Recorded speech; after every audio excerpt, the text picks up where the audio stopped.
What's up, guys? We're back with another video after about 5 months of saying we were going to do the Honda review.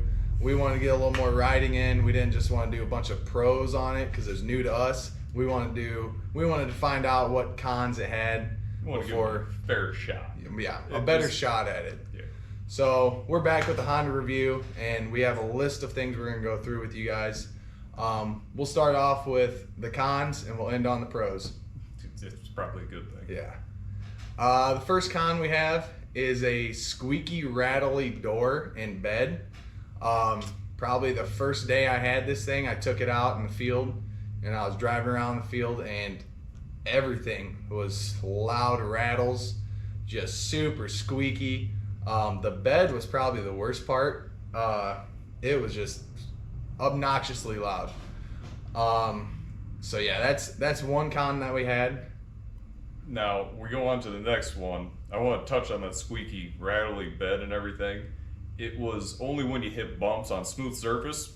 Great. As soon as you hit a first bump, though, it rattled. Hey guys, quick second. We forgot to cover this in the video, but we did fix that rattling problem, and this is how we fixed it. We have these.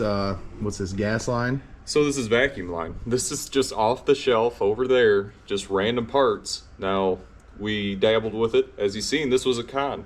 But now a pro, it's easily resolvable. This is just a small piece of hose that we put on there. Nothing fancy, like I said, vacuum. But this metal on metal noise, it does get obnoxious. So all we did, cut it, put it on there, it resolves it.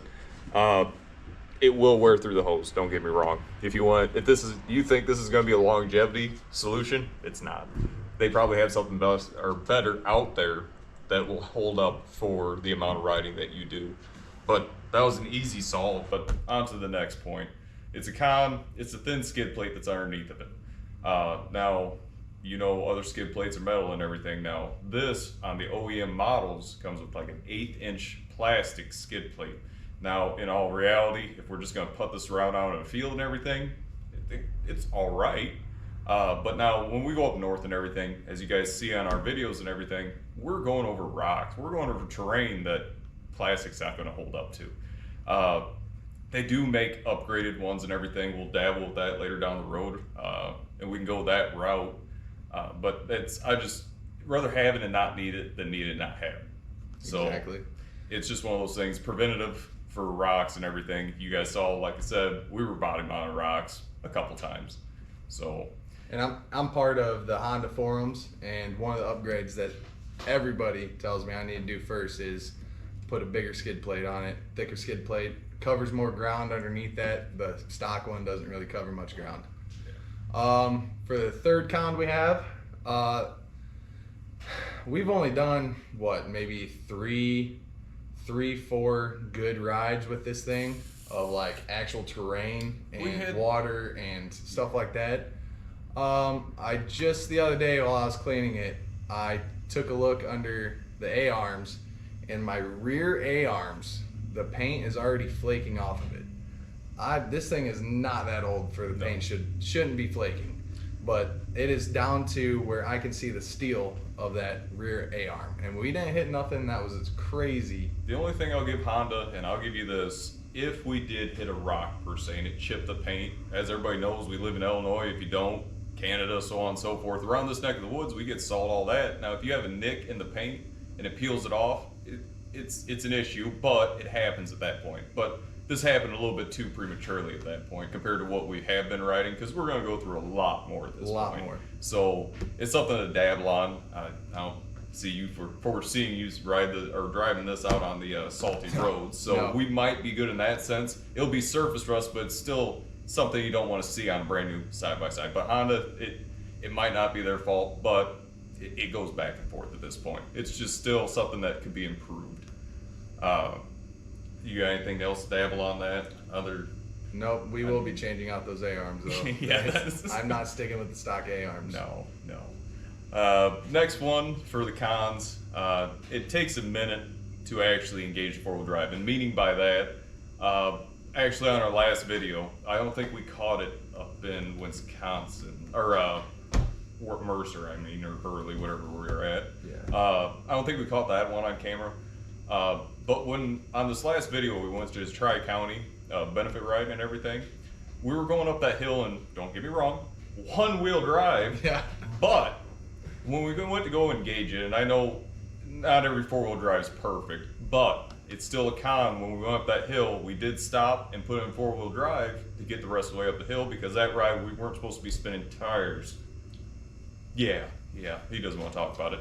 But we're not supposed to be spinning tires, so in all reality, we put in four-wheel drive, and you should be able to back up a couple feet to get it. We had to go all the way to the bottom of the hill. Now, that, of course, stopped that, well, I would say 125 side-by-sides behind us, because of that 235, but... Pretty embarrassing. Well, for you, yeah, being the passenger, it's just like, Jesus. But no, it still engages, don't get me wrong, but it'd be more beneficial if it did it right within a couple feet. Like I said, it might happen on other side-by-sides too, but for this one, we backed all the way down the hill. Maybe it's a one-time instance. Once again, we've gone on big rides, don't get me wrong, but this is still new to us, and especially to him. So it's something that can be improved, but we'll see what happens later down the road. If it does change, and maybe that was the only time, we'll dabble with it later down the road, and we'll let you guys know about it. Yeah. Previously to this one, I had a Honda 704. Anytime I engaged the four-wheel drive on that, all I had to do is really just stop, engage it, maybe go a couple inches, and it'd be engaged. This, even stopping, engaging it, going forward, turning hard left, turning hard right, trying to get it engaged, it just takes forever for it to finally engage. And then finally, once it does, it's pretty annoying. Yeah. After so many times of fighting with it. I'll add on to that, seeing how I don't think we had that video up in Wisconsin. It wasn't that it didn't engage, it showed the light where it didn't want to disengage. So we didn't need four-wheel drive anymore, so we went through our mud puddles and everything. But after he disengaged it, though, on the other hand, the light still showed up. So it was in two-wheel drive. Of course, with side-by-sides and anything else, you're going through mud pits and everything. If something got caked in there, but that was one of the things, and that's, like I said, we didn't get on videotape, I don't think, but it did go off. It didn't hurt the machine by any means. It was just one of those things, you look at your dash and you go, what's going on here? So, yeah, it is what it is, and like I said, later down the road, we'll know more. It's just one of those things. Still a new machine to us. Yeah, we still got a lot of hurdles to go over at this point. We'll go on to the next con. Our next con is pretty bad fuel mileage, I've noticed. Last video. Yeah. Well, so, if you fill it up, it's not too terrible. Well, the Honda 700, I could go miles and miles. I could outlast Polarises and all this other stuff. Granted, this thing does have a bigger motor. It's going to drink some gas. Added weight. So we'll give them a little bit of benefit of the doubt at this point. But I'm having Polarises, Razors, beat me on distance to the next gas station. It's pretty embarrassing on that end too. But it's something we're ripping around as much as the thousands are, or the Volt thousands at that point. But the Polarises are ripping around more than we are, and they're making it farther distances. So we noticed up in this last ride for Tri-County, when we're on the main road and we're going within reasonable speed, on the main road, that's when you can start seeing the bars drop a little bit more consistently. Out in the woods, going up and down the hills, we all know that if you take your truck and you drop the gas all the way down towards quarter tank and you hit a hill, well, your float moves. Well, we were experiencing that coming down those huge hills, and of course, GoPro, you do a great job, but it doesn't put in perspective how steep they were. Yes. When we were on that blinking last bar coming down the hill, because it's just going to be embarrassing if we had to put this in the review that we ran out of gas. But yeah. No, we didn't though. But we were going down the hill, started blinking and everything. But it doesn't do terrible in the woods if you're just putting around. It could be better. So I don't know if there's anything that will help you, not me. I don't own it, but to help you in the long run for fuel economy. I'm gonna be honest with you, all the parts I'm adding to this probably won't help us with fuel economy. Yeah, you're not wrong. I'm trying to go big and bad, not a little Prius driving around in the woods, you know. So one of these future videos, we might be adding a jerry can of some sort. Yeah. We'll dabble with that because Yeah, if you guys have any suggestions for good jerry cans, put it in the comments. That would be awesome. Something that doesn't fall off. Yes, So exactly. That would be convenient. So we'll move on to the next con. The next con, the back seat. So in the Honda 700, the front seat is where you sat with the motor, and it got hot, and every time you hit a water puddle of some type, its steam would just come up, and it was pretty hot. The back seat on here, it's pretty hot also, but granted, the steam doesn't come up like it did on the 700. That was righteous. But the back seat does still get pretty hot. I'm still waiting for a heat shield to come out for it. I did have a heat shield for the Honda 700. It was a rubber mat some guy on the Honda forums made. I'm gonna have to go back and tag him. But I haven't seen one he's made yet for the 1006 for the back seat. But it's gonna be hard kind of do the back seat because you'll see after we get to the pros that there's a lot of storage. So I don't know how he's gonna do that, but that's one bad thing. That's one bad con about it. That back seat is still hot.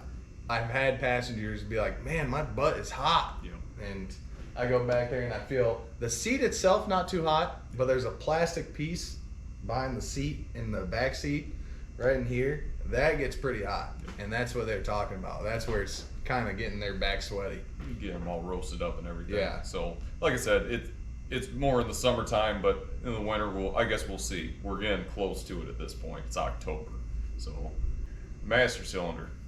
This is one of my pet peeves. When I see a master cylinder exposed in a fender well with no protection on it, and it's plastic, mind you, it's not metal. I see in the future at some point debris hitting that plastic cylinder, rock, stick, whatever you have it at that point, and I see that becoming a problem. That's not an easy fix on the side of a trail. Like I said, it hasn't become a problem yet. And I see other ones like that, so maybe it's just me being paranoid. It's not even mine, but the last thing I want to do is go on one of these trips and everything. It'll be great content for you guys, but for us, on the other hand, it's going to be a great time to get that back. Yeah.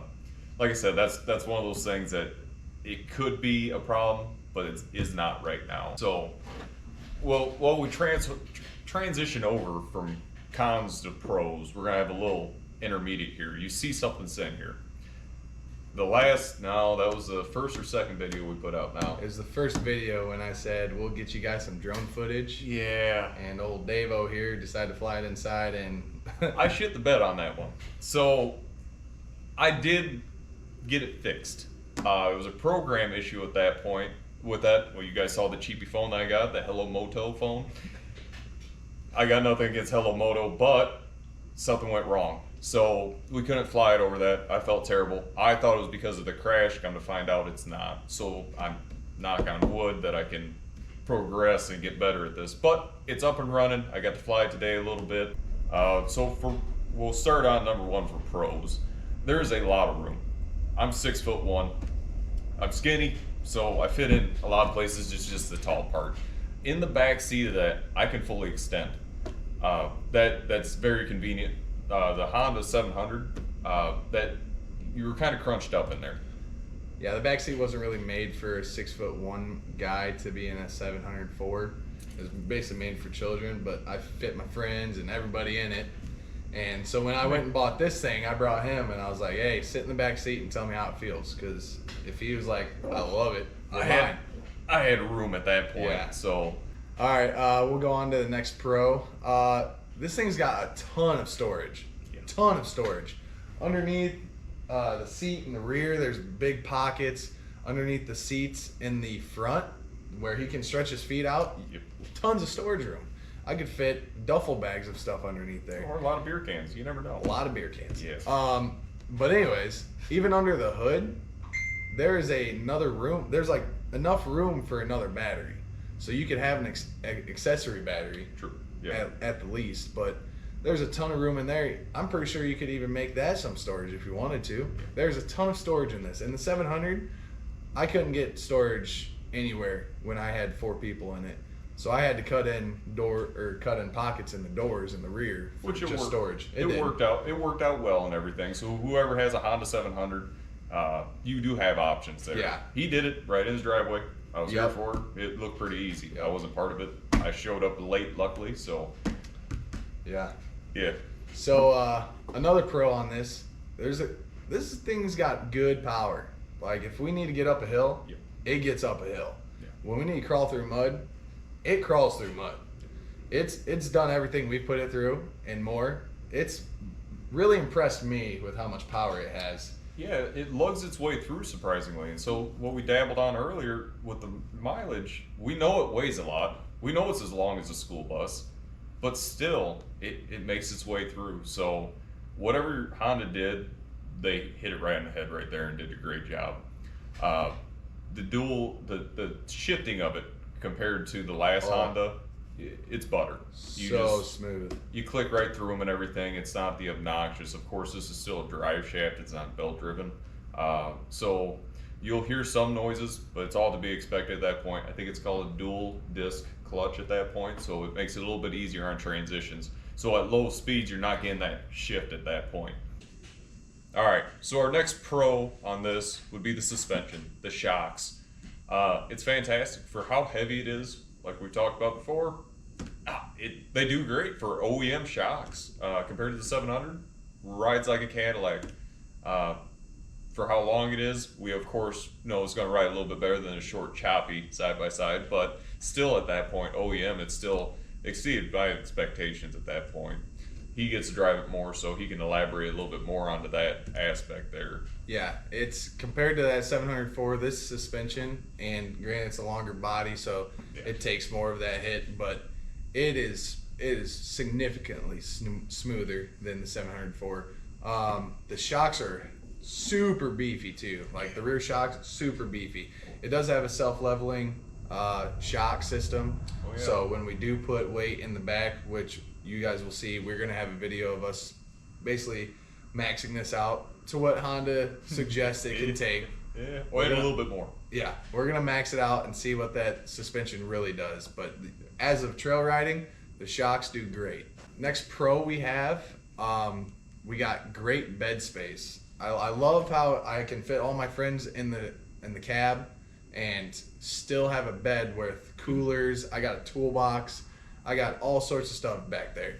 Not only does it have such a spacious bed, but there's also a power outlet back there where I could plug in, like we have GoPros, I plug it in to charge our GoPros in my toolbox. So that's super handy to have back there, and it's really made for people working on their back on their tailgate, and you plug something in and you run like a what are those inverters, and you plug in a tool and do stuff with that. In the future videos, that's going to come in handy for the project that I have. I might be broken down on the trails, so I will have an inverter. I will rob his power. So that's to come though, and it's a great thing to actually have in the back. You don't realize how much you need it until you don't have it. So it's one of those things. The GoPros, we go through batteries a lot, so having his toolbox and that always charging helps out tremendously.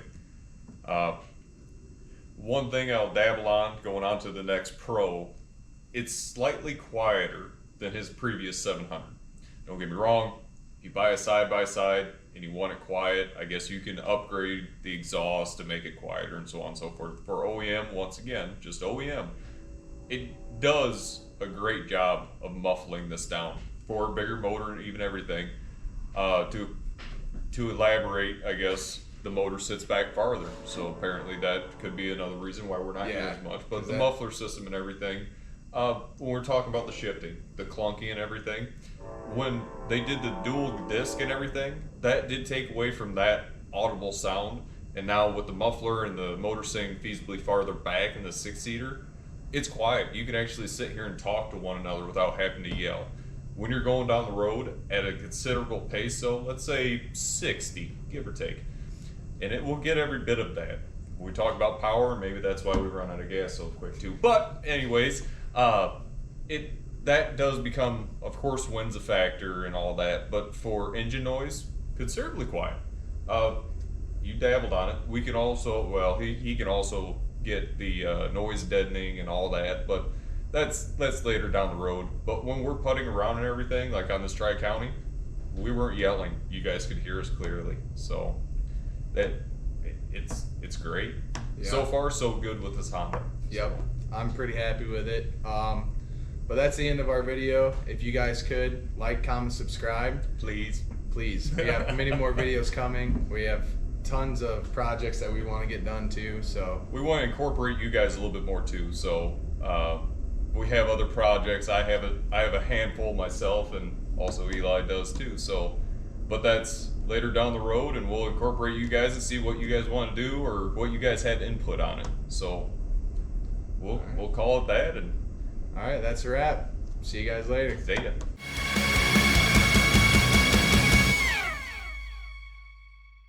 And just letting you guys know, I haven't seen anybody else on YouTube put the Honda 1006 to the test when it comes to the load test. So you guys are seeing it here first. And we're gonna be maxing this thing out.